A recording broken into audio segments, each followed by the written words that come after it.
देखिए, computer generation, वैसे तो आपको पता है कि आपने जब कंप्यूटर को पढ़ा था कि कंप्यूटर टेलीस्टिक से स्टार्ट हुआ था, कैसे अबेकस यूज हुआ था, मार्क वन वगैरह, ये सब आपने पहले पढ़ चुके हैं हिस्ट्री के अंदर। लेकिन मैं आप उन जितनी भी कंप्यूटर्स आपने पढ़े हैं उनको कंप्यूटर जनरेशन के अंदर कैसे बताते हैं वो मैं आपके सामने बता रहा हूँ।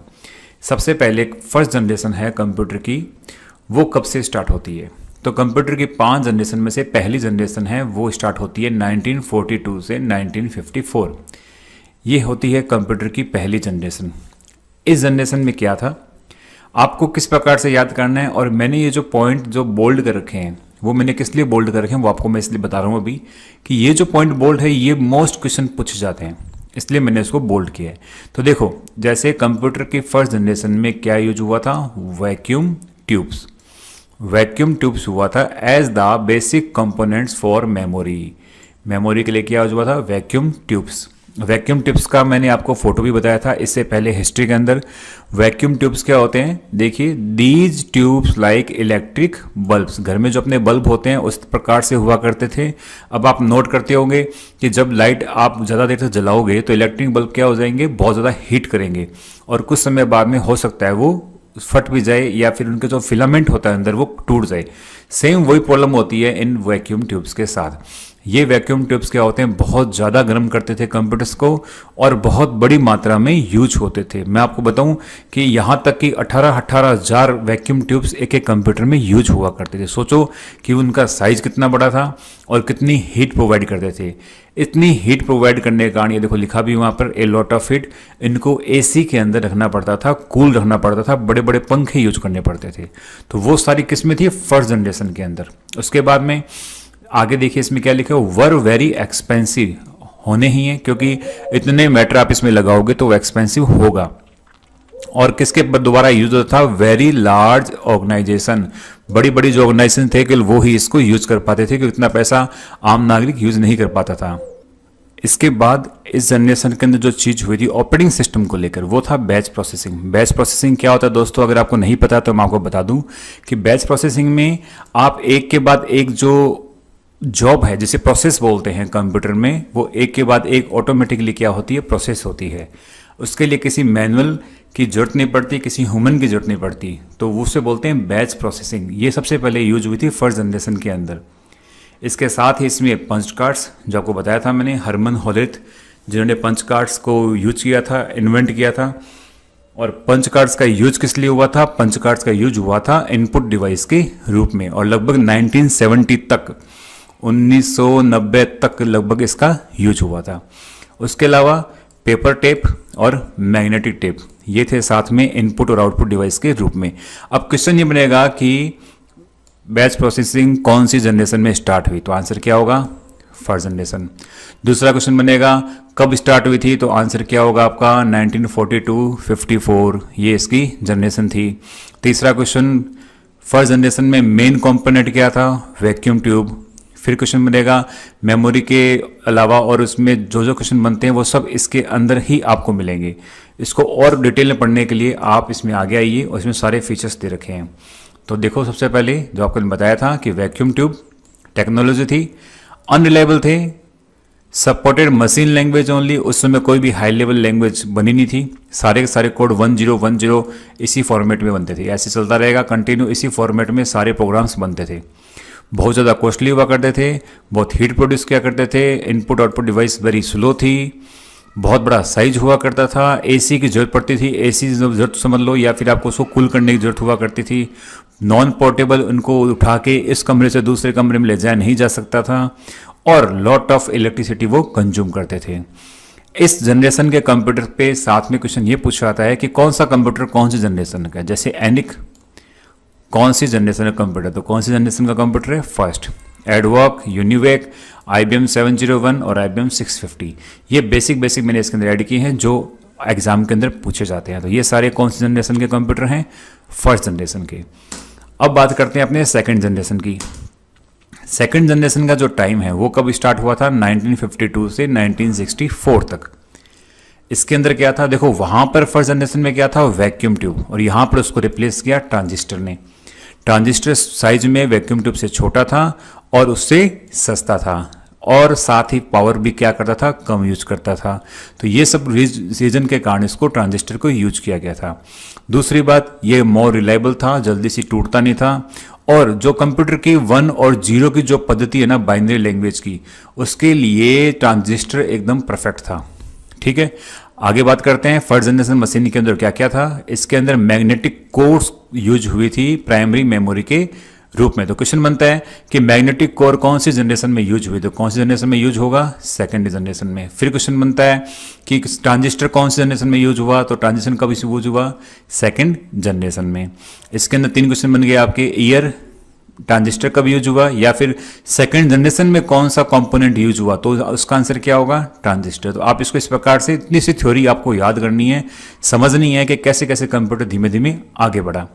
इसके साथ ही इसके अंदर एक क्वेश्चन और बनता है कि फोटोन या कोबोल लैंग्वेज कौन सी जनरेशन में इजाद हुई थी या फिर इन्वेंट हुई थी, तो उसका नाम होगा सेकंड जनरेशन। ठीक है, फोटोन और कोबोल, पता है आपको, फोटोन फॉर्मूला ट्रांसलेशन जो साइंटिफिकली कार्य को करने के लिए यूज आती थी, और कोबोल ये होती है कॉमन बिजनेस ओरिएंटेड लैंग्वेज जो कि बेसिकली बिजनेस एप्लीकेशन को डेवलप करने के लिए यूज हुई थी। इसके साथ ही मल्टी प्रोग्रामिंग और मल्टी प्रोग्रामिंग जो ऑपरेटिंग सिस्टम है वो इसके अंदर यूज हुआ था।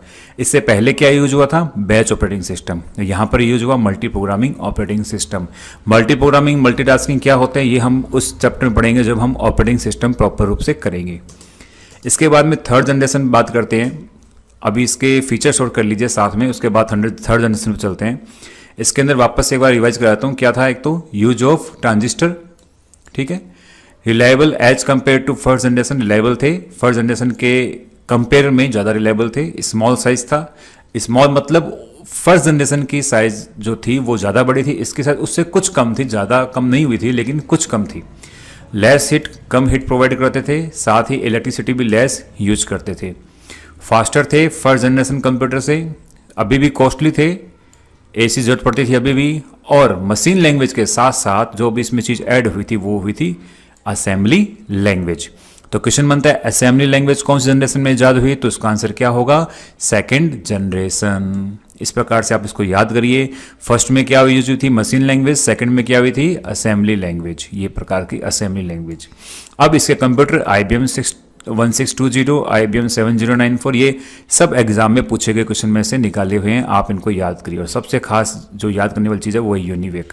इसको बहुत बार पूछा गया है कि कब कौन सी जनरेशन में इसको ईजाद किया गया था, आंसर है सेकंड जनरेशन। अब चलते हैं थर्ड जनरेशन। इसका जो समय था वो था 1964 से 1972। इसके बाद में इसमें जो कंपोनेंट यूज हुआ था वो क्या हुआ था, IC integrated circuit, silicon chip जिस पे बना होता है ये, वो होती है IC। और इसमें एक क्वेश्चन और बना होता है, वो भी इसमें डाला हुआ है कि IC का आविष्कार किसने किया था, बाय जैक किल्बी ने IC का आविष्कार किया था। तो फर्स्ट में क्या था, वैक्यूम ट्यूब, सेकंड में था अपने ट्रांजिस्टर, और थर्ड में क्या हुआ, IC। ये आपको याद करना है। इसको इस प्रकार से पूछ सकते हैं कि थर्ड जनरेशन का मुख्य पार्ट कौन सा था, तो वो है IC। इसके साथ ही इसमें क्या था, इसके साथ इसमें रिमोट प्रोसेसिंग, टाइम शेयरिंग और रियल टाइम, ये सब इसमें साथ में ऐड हुई थी। मल्टी प्रोग्रामिंग सेकंड जनरेशन में ऐड हो चुका था, और बैच प्रोसेसिंग फर्स्ट जनरेशन में ऐड हो चुका था, जैसा अभी मैंने आपको बताया। तो चेंज क्या हुआ वो मैंने आपको बोल्ड किए हुए हैं। इसको अगर चेंज हुआ है तो इसी के दौरान अगर क्वेश्चन पूछा जाएगा तो आपका पूछा जाएगा कि रिमोट प्रोसेसिंग कौन सी जनरेशन में ऐड हुई, तो उसका आंसर होगा थर्ड जनरेशन।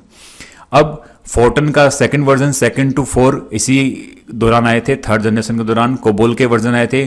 पास्कल एक टीचिंग लैंग्वेज थी, जो ऐसी लैंग्वेज थी जो लोगों को या फिर बिगिनर्स को ये सिखाती थी कि प्रोग्रामिंग किस प्रकार से की जाती है। तो वो लैंग्वेज भी इसी थर्ड जनरेशन में आई थी। उसके अलावा PL1 बेसिक, ये beginners all purpose symbolic instruction code, ऐसा इसका फुल फॉर्म है, वो बेसिक लैंग्वेज। एल्गोल, ये सब लैंग्वेज कहाँ आई थी, कंप्यूटर की थर्ड जनरेशन के अंदर। अब इसके भी कुछ बेसिक जो फीचर्स हैं वो देख लेते हैं। तो IC यूज हुई थी, ओके, मोर रिलायबल थे, साइज थोड़ा स्मॉल हुआ था, हिट थोड़ी कम हुई थी, स्लो से ज़्यादा फास्टर हो गए थे, मेंटेनेंस कम मांगते थे, अभी भी कॉस्टली थे, AC अभी भी ज़रूरत थी, मतलब अभी भी हिट प्रोवाइड करवा रहे थे, और कम इलेक्ट्रिसिटी खाते थे, और हाई लेवल लैंग्वेज को यूज करने लगे थे। इसके जनरेशन के जो कंप्यूटर हैं वो कौन थे, IBM 360, हनीवेल, PDP, ये एग्जाम में बहुत पूछा गया है PDP, और साथ में पूछा गया IBM 370 के बारे में। तो ये आपको याद रखने हैं। इसके बाद चलते हैं 4th जनरेशन में। इसका समय था 1972 से 90 तक। कई जो किताबों में आप 89 तक भी लिखा हुआ है, तो इसमें घबराने की बात नहीं है, 89-90 तक आप इसे कर सकते हैं। इसमें क्या था, इसमें यूज हुआ था very large scale integration. Very large integration मतलब आईसी तो थी, लेकिन आईसी के अंदर सर्किट की संख्या थी। आईसी पे जो सर्किट बनता है, आप देखते होंगे बड़े गौर से सर्किट होता है, उसकी संख्या बहुत ज़्यादा बढ़ चुकी थी। उसको बोलते हैं वेरी लार्ज स्केल। एक तो होता है एसएसआई, देखो ये हो गया एसएसआई। एसएसआई का मतलब क्या होता है, स्मॉल स्केल इंटीग्रेशन। एक होता है एमएसआई, मीडियम स्केल इंटीग्रेशन। तो ये दो थे। अब इसके बाद में एक आ गया VLSI, very large scale integration. ये किस में यूज हुआ, 4th जनरेशन में। अब इसके अंदर एक चीज और हुई थी जिसको बोलते हैं माइक्रो कंप्यूटर्स। तो क्वेश्चन पूछते हैं माइक्रो कंप्यूटर्स कब बने थे। माइक्रो कंप्यूटर्स बने थे 4th जनरेशन के अंदर। इसके साथ साथ इसके अंदर एक चीज और हुई थी, वो थी नेटवर्क्स डिस्ट्रीब्यूटेड ऑपरेटिंग सिस्टम। क्योंकि टाइम शेयरिंग, रियल टाइम और बैच प्रोसेसिंग, मल्टी प्रोग्राम ये सब पहले हो चुके थे। नया क्या ऐड हुआ, वो था नेटवर्क डिस्ट्रीब्यूटेड ऑपरेटिंग सिस्टम। ये कौन सी जनरेशन में ऐड हुआ, 4th जनरेशन में। इसके अलावा क्वेश्चन पूछा है कि C और C++ कब आप जनरेट हुई थी या डेवलप हुई थी, तो उसका आंसर क्या होगा, 4th जनरेशन। इसके जो कुछ बेसिक फीचर्स देख लेते हैं अपने। अब फर्स्ट में क्या था, वैक्यूम ट्यूब, सेकंड में था ट्रांजिस्टर, थर्ड में था आईसी और फोर्थ में क्या हुआ, VLSI। पहले से थोड़ा सस्ते हुए हैं, पोर्टेबल हुए हैं, मतलब साइज कम हुआ है। पीसी के रूप में यूज होने लगे थे, पर्सनल कंप्यूटर के रूप में जो हमारे घर में यूज आता है उसके रूप में इसको यूज करने लग गए थे लोग। बहुत छोटा साइज हो गया था। पाइपलाइन प्रोसेसिंग नाम की एक टेक्निक इसमें यूज होने लगी थी। अब इसमें एसी की जरूरत नहीं पड़ती थी क्योंकि ये आईसी इतनी हीट नहीं करती थी और VLSI तो बिल्कुल भी हीट नहीं करती थी। इंटरनेट का कंसेप्ट इसमें यूज हुआ था। ये क्वेश्चन पूछा था कि इंटरनेट कब इजाद हुआ था, तो इसका आंसर होगा 4th जनरेशन में। और उसके साथ नेटवर्क का बता दिया मैंने आपको। और computers became easily available, market में इसको मास प्रोडक्शन होना इसका स्टार्ट हो गया था। हर जगह कंप्यूटर मिलने स्टार्ट हो गए थे, खासकर विकसित देशों के अंदर। अब इसके जो बेसिक जो है कौन कौन से हैं वो देख लिए। DPDP सेकंड और DEC, ये स्पेशल क्रे सुपर कंप्यूटर और क्रे एक्स सुपर कंप्यूटर, ये दो सुपर कंप्यूटर के नाम हैं जो इस जनरेशन के अंदर बने थे। आगे चलते हैं last generation, 5th generation. 5th generation जो है वो 90 तक तो 4th थी, तो 90 से लेकर अभी तक जो भी चल रही है वो कौन सी चल रही है, 5th जनरेशन। तो क्वेश्चन बनता है कि अभी तक कितनी जनरेशन बन चुकी है, तो आंसर होगा 5 जनरेशन, 5वीं भी चल रही है। अब उसमें VLSI था, इसमें हो गया ULSI, ultra large scale integration, मतलब लाखों करोड़ों सर्किट एक आईसी पे, तो उसे क्या बोलते हैं, ULSI टेक्नोलॉजी। मतलब सर्किट का जो साइज है वो छोटा हो रहा है, लेकिन उसकी जो कैपेबिलिटी है, प्रोसेसिंग है, वो बढ़ती जा रही है। और इसको बोलते हैं माइक्रो प्रोसेसर चिप। ULSI की जो डिजाइन है, इससे जो तैयार हुआ चिप है उसे बोलते हैं माइक्रो प्रोसेसर चिप। तो क्वेश्चन बनता है कि माइक्रो प्रोसेसर चिप कौन सी जनरेशन में बना, तो 5th जनरेशन के अंदर, जहां पर 10 मिलियन इलेक्ट्रॉनिक कंपोनेंट्स होते हैं एक चिप पे। 10 मिलियन मतलब 1 मिलियन में 10 लाख, तो 10 मिलियन देख लो कितना हो गया। उतने इलेक्ट्रॉनिक कंपोनेंट्स यानी सर्किट्स एक चिप पर लगे हुए होते हैं। इसके बाद में साथ में इसमें क्या चीज नई इजाद हुई, वो है पैरेलल प्रोसेसिंग, जो इसमें नई हुई थी। साथ ही सबसे इंपॉर्टेंट चीज वो थी आर्टिफिशियल इंटेलिजेंस, जो कि बेसिकली रोबोट्स वगैरह में यूज होता है। तो कहते हैं कि AI आर्टिफिशियल इंटेलिजेंस कब इजाद हुआ, तो इसका आंसर होगा 5th जनरेशन। इसके साथ ही इसके अंदर देखो कुछ और भी बताया मैंने, AI के बारे में बताया हुआ है। हाई लेवल लैंग्वेज थी जावा, वो इसमें आई थी। .NET इसमें आई थी, इसके बारे में बताया हुआ है। इसके अलावा रोबोटिक्स जो होता है, रोबोट बनाने वाला सिस्टम, वो भी इसमें होता। Game playing, development, neural networks, ये सब इसके अंदर आए थे। तो आप इसको यहाँ से देख सकते हैं, लेकिन जो ध्यान देने वाली चीज़ें हैं वो यही होती हैं बेसिकली, कि कौन सी ऑपरेटिंग सिस्टम यूज हुआ था, कौन सी जनरेशन में, कौन सी चिप लगी थी, कौन सा समय था, ये बेसिकली उसमें यूज होते हैं क्वेश्चन के अंदर। इसके फीचर्स पढ़ लेते हैं। अल्ट्रा जो large scale integration ULSI technology use हुई थी, AI यूज हुआ था, नेचुरल लैंग्वेज प्रोसेसिंग यूज हुआ था, पैरेलल प्रोसेसिंग यूज हुआ था, सुपर कंडक्टर टेक्नोलॉजी यूज हुई है। ये कंटिन्यू चल रही है और अभी भी इसको में विकास होता जा रहा है। मल्टीमीडिया फीचर्स बहुत ज़्यादा कंप्यूटर में जुड़ चुके हैं, देख रहे हो आप आजकल हर कंप्यूटर में मल्टीमीडिया फीचर्स हैं। और सबसे बड़ी इंपॉर्टेंट है कॉम्पैक्ट कंप्यूटर्स, मतलब जो अब बात चलती है कॉम्पैक्ट कंप्यूटर, मतलब जो अपने लैपटॉप है या फिर पाम टॉप है, वो सब इस जनरेशन के अंदर बने थे।